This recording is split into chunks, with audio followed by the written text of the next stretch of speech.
देखिए, डॉक्टर सुदीप सरन साहब हैं, बरेली के वरिष्ठ फिजिशियन हैं, देश के नामचीन डॉक्टर हैं।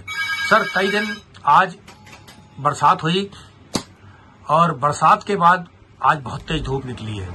लोग परेशान हैं, उमस से घुटन सी महसूस हो रही है। तो डॉक्टर सुदीप सरन साहब से हम राय लेंगे कि हम बरसात के बाद किन किन चुनौतियों का, किन किन दिक्कतों का सामना हो सकता है, क्या नुकसान हो सकता है सेहत के लिए। तो उसे वाटर लॉकिंग हो रही है, मच्छर पनप रहे हैं, मच्छर जनित कौन सी बीमारियां, क्या सावधानी बरतें और साधारण खान पीन में क्या सावधानी। डॉक्टर सुदीप सरन साहब। गंभीर न्यूज के दर्शकों को डॉक्टर सुदीप सरन का प्यार भरा नमस्कार।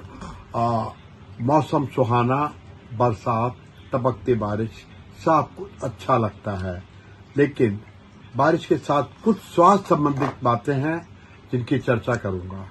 पहला, बारिश का दुष्प्रभाव क्या होता है। हर जगह कीचड़, गंदगी हो जाती है, पानी भरता है और जब पानी उतरता है तो वो जगह जगह की कीचड़ और गंदगी को इकट्ठा लाके कर देता है, ढेर बन जाते हैं जिन पे मक्खियां मच्छर बैठते हैं। कुल मिला के ये फैली हुई गंदगी इस बरसात की वजह से संक्रमण का सबसे बड़ा कारण होती है, क्योंकि जितने भी मक्खी, मच्छर वगैरह, ये जितने भी इंसेक्ट्स होते हैं, इनके लिए जो अंडे देने की सबसे प्रमुख जगह है वो यही गंदगी के ढेर हैं। तो ये मच्छर जनित बीमारियां, जिसमें प्रमुख रूप से मलेरिया या हमारा वायरल फीवर या हमारा चिकन पॉक्स, स्मॉल पॉक्स, ये बीमारियां सब इस सीजन के प्रमुख बीमारियां हैं। बच्चों में बुखार हो जाना, निमोनिया हो जाना, ये सब इसके दुष्प्रभाव हैं।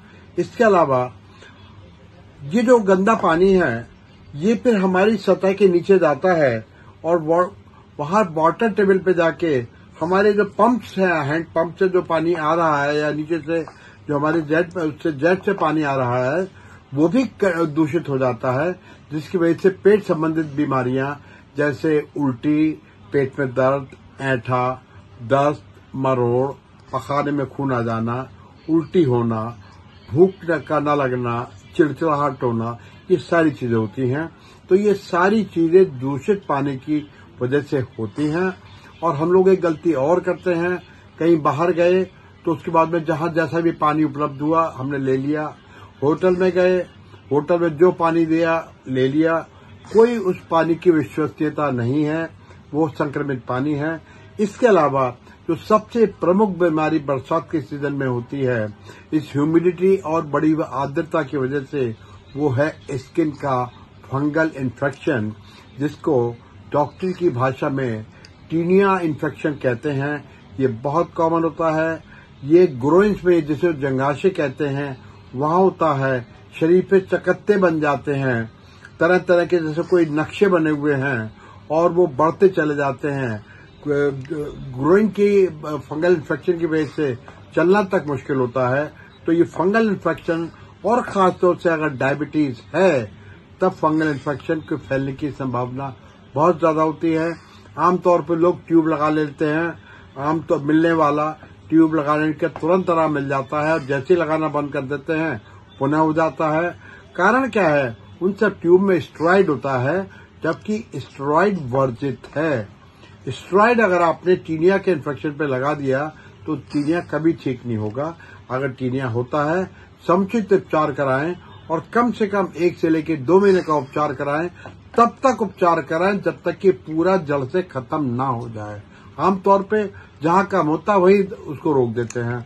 और इसके लिए एक एहतियात और है, नहाने के बाद एक टॉवल से अपने पूरे शरीर को पोंछ लें, फिर एक टॉवल को और इस्तेमाल करें, और फिर शरीर के वो हिस्सों में जैसे कि ये हमारे बगल हैं या ग्रोइन है, इन जगहों को अच्छी तरह से दूसरी टॉवल से पोंछ लें। तुरंत कपड़े ना पहने, पंखे के नीचे पहले खुले बदन को रख के पहले पानी को सूख जाने दें, क्योंकि नमी टीनिया को बढ़ाने का सबसे बड़ा कारण है। या ड्रायर से अपने शरीर को ड्राई करें, तब वो आपको मददगार हो सकता है। तो मेरे ख्याल से ये बीमारियां प्रमुख है जिनका हमको बरसात के सीजन में ध्यान रखना चाहिए। खान पान को लेकर डॉक्टर साहब को सलाह देना चाहेंगे इन दिनों? खान पान के लिए सबसे महत्वपूर्ण ये है कि अब खुला में सामान कुछ नहीं रखना है। मक्खियों का प्रकोप बहुत बढ़ जाएगा। मैंने बताया मक्खी कूड़े के ढेर पे रहती है, वो ढेर से उड़ी, आपके डाइनिंग टेबल के ऊपर आई, आपकी प्लेट पे आई, वो कूड़े के कण अपने पैरों में लेके आपकी प्लेट के ऊपर छोड़ के फिर उड़ गई, और वही जो कणों में बैक्टीरिया मौजूद थे कूड़े के ढेर में, वो आपके पेट में चले गए। तो अब तो सबसे इम्पोर्टेंट चीज ये है कि किसी भी खाद्य पदार्थ को खुला न रखें। फल भी खाना है तो धो के खाएं। सफाई का खास तौर से ध्यान रखें बरसात के मौसम।